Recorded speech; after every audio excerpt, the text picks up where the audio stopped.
Po ka ndodhur se është një papërgjegjësi e institucioneve të Kosovës, realisht do të shtrojmë gjërat ashtu siç janë, domethënë Ministrisë e Infrastrukturës. Ky problem nuk është vetëm i sodit apo i 3 ditë, po ky problem është me ditë, me javë, me muaj dhe me vite.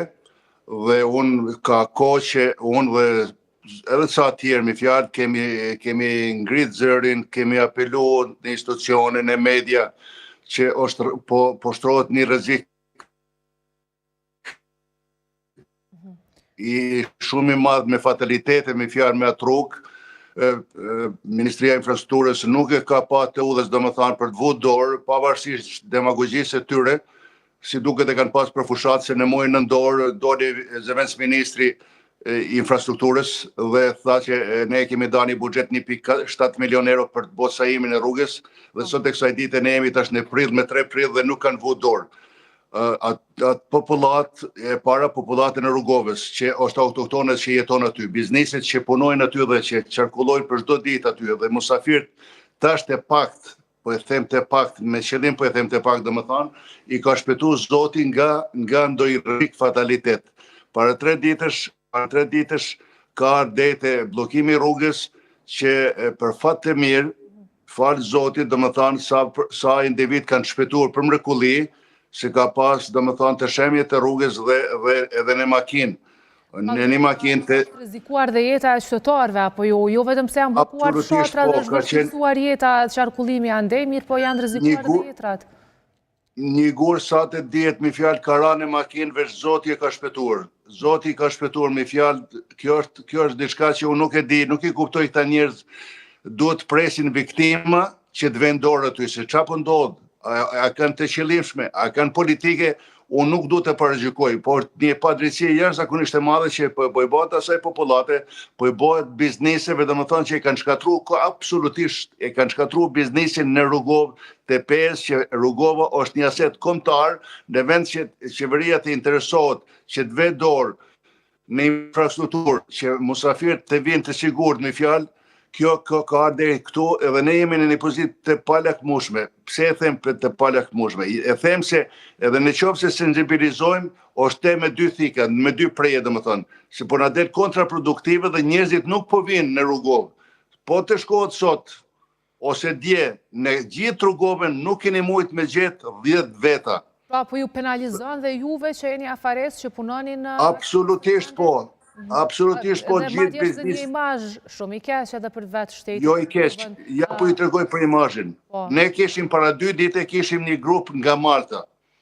15 musafirë të parë, 15 musafirë të parë që kanë ardhur grupi organizuar nëpërmjet ambasadës së Maltës në Prishtinë dhe kanë qenë 2 net në Magrën e Bogës.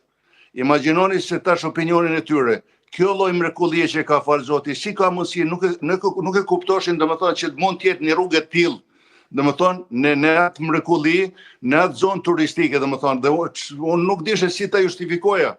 Çfarë t'ju theja unë me fjalë për institucionet tona, kjo është e tmeshme. Mirë, ju e përmendet dhe më parë Hysen Durmishi, i cili më datën 21 nëntor të vitit kaluar, ka bërë të ditur përmes rrjeteve sociale që është iniciuar procedura për prokurim për sanim emergjent të rrëshqitjeve në rrugën nacionale në 9 Pej Kuqisht. Po ashtu më herët, kjo ministri ka iniciuar edhe procedurat për hartimin e projektit kryesor zbatues për rekonstruktimin e segmentit Pej Kuqisht Qakor. A është bërë diçka në këtë drejtim? Në media po, si duket për fushat, në media po, dhe është caktuar firma, Granit quhet sa e di unë, nga Istogu, dhe sot po bën 4 muaj domethënë që nuk është vu dorë e para. E dyta, është një projekt që ata kanë iniciuar domethënë detajuar që të bëhet rruga, siç është bërë rruga Prizren-Prevall, dhe nuk ka lëvizje. Unë nuk e kuptoj si çfarë mendojnë këta njerëz. Si nuk marrin shembull nga shteti jam, nga Shqipëria. Si nuk marrin shembull nga qeveria shqiptare se çfarë po bën bum. Po bën gjithçka domethënë për zhvillimin e vendit të vet për turizmin. Gjithë ato investime, gjithë ai përkushtimi i qeverisë shqiptare, domethënë këto njerëz nuk i kuptoj. Ne jemi taksa pagues dhe ata kanë detyrim që të vend dorë aty dhe të zhvillojnë vendin e tyre. Ne kemi zhvillu vendin tonë me mundësitë tona, me njerëzën tonë kemi investu, dhe këto po në shkatrojnë, nuk po në shkatrojnë që sot, po u bon vite dhe më thënë që ajo është rruga skandal e para. E dyta, pse nuk e hapin Çakorrin? Që duken me tendencë nuk e hapin Çakorrin, ku është një marrëveshje e firmosur që në vitin 2014 për hapjen e pikës Çakorrit me Malin e Zi.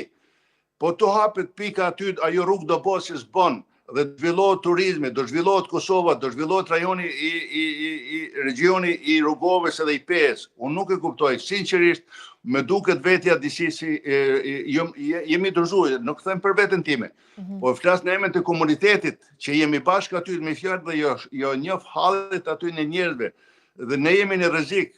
Familja ime është në rrezik se fëmia mi për çdo ditë u thojnë pej, kuqisht, bog.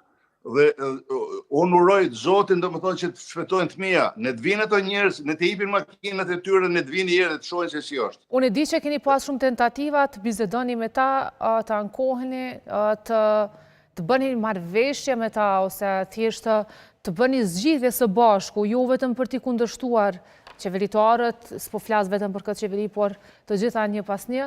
Por pse mendoni që nuk po bëhet një gjë e tillë, pse nuk merret aq seriozisht kjo pjesë e Kosovës, dhe të pas parasysh që ju po e cekni shumë mirë që janë të rrezikuar edhe qytetarët që jetojnë atje, jo vetëm se po vët në rrezik e gjithë boga dhe në fakt ajo që e ofron boga për turistët. Dëgjoni, unë nuk po flas politikisht se anë politik, nuk më intereson politika. Më intereson vendi im, më intereson familja ime, më intereson shteti im. Nuk ka rëndësi qeveria. Unë flas dhe më thonë si një qytetar i kësaj Republikës e Kosovës, si një taksapagues, si një investitor. Dhe unë këtu po apeloj e para. E dyta, për plasjet politike që mund t'i kenë qeveria qendrore me qeverinë lokale, kjo është e pafalshme. Është e pafalshme se popullata po e pason, populli po e pason dhe Kosova po e pason. Ne vend që të shkojmë në zhvillim, të duhur si duhet, se ne kemi një diçka që na ka falë Zoti, një mrekulli dhe ne nuk po e shfrytëzojmë, pse në saj të neglizhencës të institucioneve tona. Ky është problemi madhor. Dhe unë nuk jemi vetëm që siç e thash në fillim që kam ngrit zërin, e kam ngrit zërin edhe ish deputeti doktor Dreshaj, edhe në Parlamentin e Kosovës, edhe me shkresa, por nuk ka pi uja absolutisht deme sot asgjë.